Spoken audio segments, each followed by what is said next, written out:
Bonjour, je vous propose ici d'utiliser une façon différente d'exploiter le site web de YouTube. Vous l'utilisez probablement déjà pour chercher la musique que vous aimez ou les films que vous aimez, souvent sous la forme de petits clips. Mais sachez qu'il existe deux façons d'utiliser YouTube, la façon traditionnelle dont vous utilisez depuis probablement assez longtemps, et une autre façon qui fait appel aux favoris et aux listes, qui sont en réalité des compilations structurées, comme nous allons le démontrer dans quelques instants. Alors, dans un premier temps, pour accomplir ceci, bien, il faut être membre de YouTube.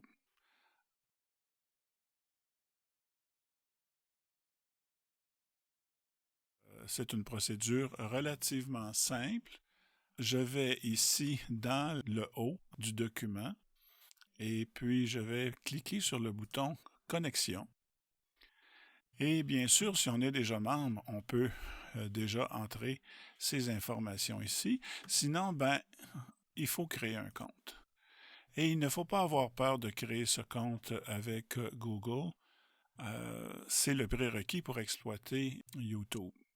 En créant ce compte, vous allez avoir automatiquement une adresse Gmail que vous pouvez très bien ne jamais utiliser. C'est mon cas présentement. J'ai une adresse personnelle, une adresse Internet personnelle, et je n'utilise pas cette adresse-ci. Alors donc, il vous faut remplir cette petite matrice où on vous demande votre prénom, votre nom, de créer un mot de passe, de rentrer cette information de date de naissance. Numéro de téléphone mobile, c'est absolument pas nécessaire. Votre adresse courriel actuelle, bien sûr. On confirme ça et la procédure habituelle ici qui consiste à écrire ce qu'on voit sur le plan graphique. Ça, c'est tout simplement pour éviter l'imposture. Et si jamais il vous est affiché un mot ou deux que vous ne pouvez pas lire, vous pouvez tout simplement faire venir d'autres. Comme ici, moi, j'ai de la difficulté à lire, et ceci, bien, ça se lit très bien. Alors, vous saisissez le premier nom, comme ici Turum, et le deuxième nom, comme Cummins, et c'est réglé. Vous rentrez le pays, vous cliquez le bouton qui fait que j'accepte les conditions, et on passe à l'étape suivante qui va vous donner votre permis d'utiliser euh, le site en question.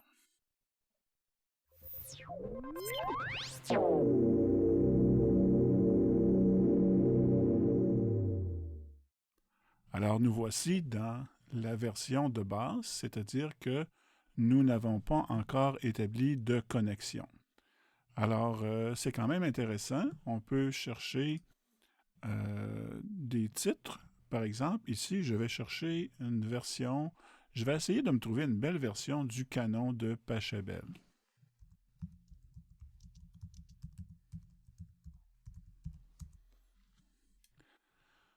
Alors voici qu'une liste apparaît. On a énormément de possibilités. Il y a des versions qui sont célèbres. J'en reconnais quelques-uns ici. Je vais aller voir celle-ci qui nous présente une belle image. Alors, il y a une publicité. Il faut attendre que ce soit terminé. Et voilà.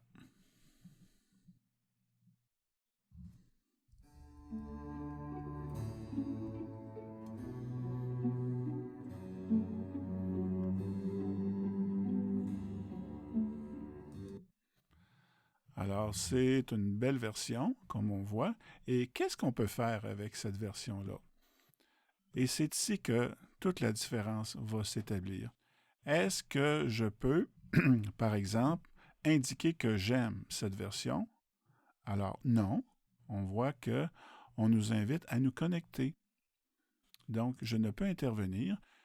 Est-ce que je peux mentionner que je n'aime pas cette version? Non, pas du tout. Est-ce que je peux ajouter ceci à mes favoris, comme on va voir, ou mieux encore à une liste ou à des listes? Alors, si je veux faire ça, je ne peux pas faire ça. Et est-ce que je peux partager? Heureusement, cette possibilité plutôt existe. Et vous allez remarquer que le numéro, c'est-à-dire l'adresse HTTP qui est donnée ici, est la seule valable pour expédier, par exemple, par courrier électronique. Et ce que les gens font habituellement, et là, je vais faire apparaître mon haut de page web comme ceci. Alors, ce qu'on voit habituellement, c'est l'adresse électronique de base. Alors, on reconnaît YouTube, Watch, l'adresse qui est ici, et on voit que ici, il manque le WATCH. Alors, si j'envoie cette adresse-là par courrier électronique, il y a des possibilités que ça ne fonctionne pas, ou bien que les gens à qui j'expédie ça ne voient qu'une petite partie, qu'un petit médaillon. Donc, on n'utilise jamais cette adresse-ci. Je vais masquer pour prendre le moins d'espace possible. Et c'est celle-ci qu'on peut expédier soit en courrier électronique, soit dans Facebook, ou bien non, dans Twitter. Alors, vous voyez, c'est quand même assez limité. Alors, on va voir la différence qui existe quand je vais me brancher. Alors, je retourne à la version de base. Je vais me brancher via le bouton Connexion. On se souvient qu'il y en a un autre à l'extrémité supérieure droite de notre page web. Alors, je clique le bouton Connexion.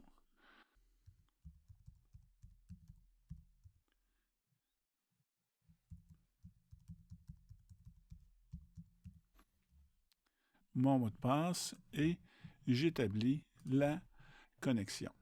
Alors, me voici maintenant dans mon répertoire, dans mon environnement YouTube. Alors, je suis dans la fenêtre de gauche. Dans la fenêtre de gauche, si je clique sur mon nom, je vois apparaître mes abonnements. Alors ici, voyez-vous, c'est la liste de mes abonnements présentement. On va revenir à ça dans un deuxième clip. Et si on monte un petit peu plus haut ici, il y a nos playlists qui va faire l'objet de la deuxième capsule. C'est quelque chose de très, très intéressant. Mais maintenant, pour l'instant, tout ce qu'on va faire, c'est qu'on va se chercher un titre et on va l'enregistrer tout simplement dans ses favoris. Alors, recherchons encore une fois le canon de Pachelbel.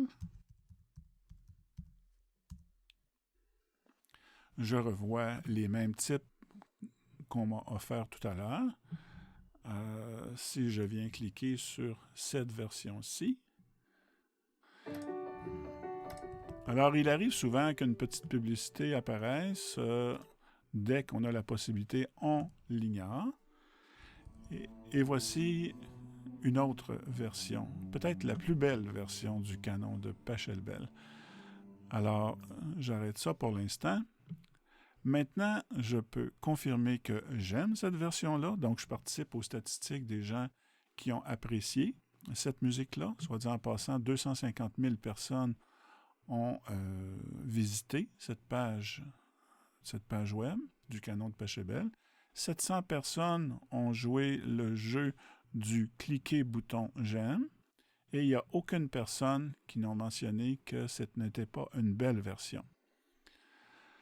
Maintenant, comme on avait tout à l'heure pour le bouton pour l'hypertexte partagé, j'ai la même chose qui apparaît.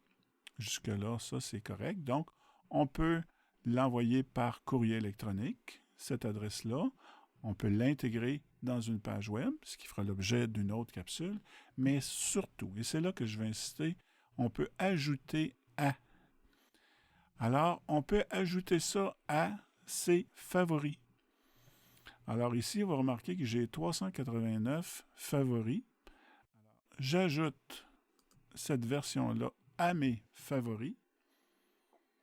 Et automatiquement, je vais pouvoir retrouver cette belle pièce de musique.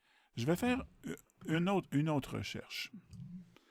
Je vais faire, par exemple, une recherche sur Verdi, Aïda, célèbre opéra d'Aïda. Qu'est-ce que je pourrais mettre ici? La Grande Marche d'Aïda, que tout le monde connaît.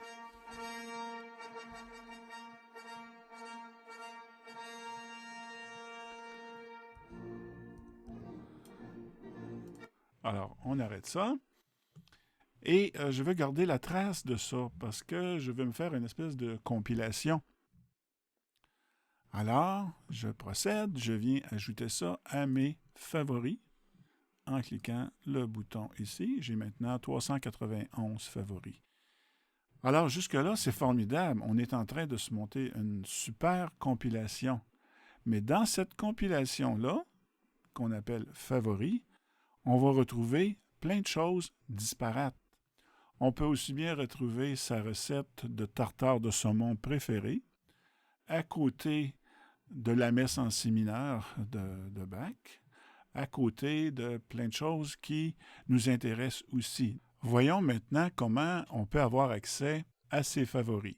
Alors, on en a créé 2 précédemment et nous allons maintenant y avoir accès. Alors, si on regarde à côté, à gauche, ici, il n'y a pas grand-chose qui nous mène à ses favoris. Alors, ce qu'il faut faire, c'est aller à l'extrême droite de la page, là où il y a un petit pictogramme, ici, et en cliquant dessus, on fait apparaître plein d'informations, dont les favoris qu'on s'est créés. Alors, moi, ici, je suis rendu à 391 favoris. Et dans un deuxième clip, nous allons voir que dans notre chaîne, ici, alors les informations qu'on va y retrouver, on va retrouver les abonnements et les listes. Alors pour l'instant, je me concentre simplement sur les favoris. Alors je clique ce bouton favori ici et je viens retrouver ce que j'ai choisi tout à l'heure. On s'en souvient, j'ai pris la Grande Marche d'Aïda et j'ai pris le canon de Pachelbel. Alors tout ça, c'est bien joli. Ça me permet, c'est comme un signet. C'est comme un signet dans Safari ou Explorer. On retrouve toutes ces informations. Mais à un moment donné, ça devient une véritable zone de confusion parce que, comme je vous disais, tout est mêlé. Par exemple, ici, il y a de la musique, il y a du Simon & Garfunkel, il y a, si je descends un petit peu plus bas, de la musique celtique, et ici, une zone qui fait appel à la cuisine, à des recettes de cuisine. Je passe à Vivaldi, si je descends un petit peu plus bas, une zone d'humour. Voyez-vous, tout est strictement mêlé. Mais l'avantage, c'est qu'on a facilement accès à ce qu'on a déterminé. Alors, j'ai supprimé la publicité. Soit dit en passant, la publicité, elle devient de plus en plus importante au fur et à mesure qu'une pièce sélectionnée est populaire. Alors, cette pièce-là est très populaire. Il y a toujours cette petite publicité qu'on peut enlever soit après quelques secondes ou après une dizaine de secondes. C'est ce qu'il faut souffrir pour avoir accès à ces immenses collections de pièces de musique, de cinéma, etc. Alors, vous voyez, j'ai accès ici à absolument toute mon information. Je veux revenir à mes favoris. Je clique mes favoris et j'ai accès, encore une fois, à ce que j'avais choisi comme autre information. Alors voilà, c'est la première étape, l'essentielle première étape dans laquelle on va regrouper plein de belles pièces qu'on aime, mais on se rend compte on se bute à un mur assez rapidement parce qu'il n'y a pas d'ordre là-dedans. Et la deuxième et la troisième opération qu'on va faire, ça va être de se créer une espèce de banque de données à distance avec lesquelles on va pouvoir faire des choses assez extraordinaires. Par exemple, vous avez des visiteurs en soirée, vous voulez avoir un beau fond musical, alors vous allez pouvoir vous préparer une liste dédiée à de la musique qui va faire appel à du jazz, qui va faire appel à une musique tranquille, contrairement à une autre liste qui va faire appel à de la musique plus animée. Et vous allez voir, ça va aller très très loin, cette question de fabrication de listes dédiées. Alors, c'est la première étape.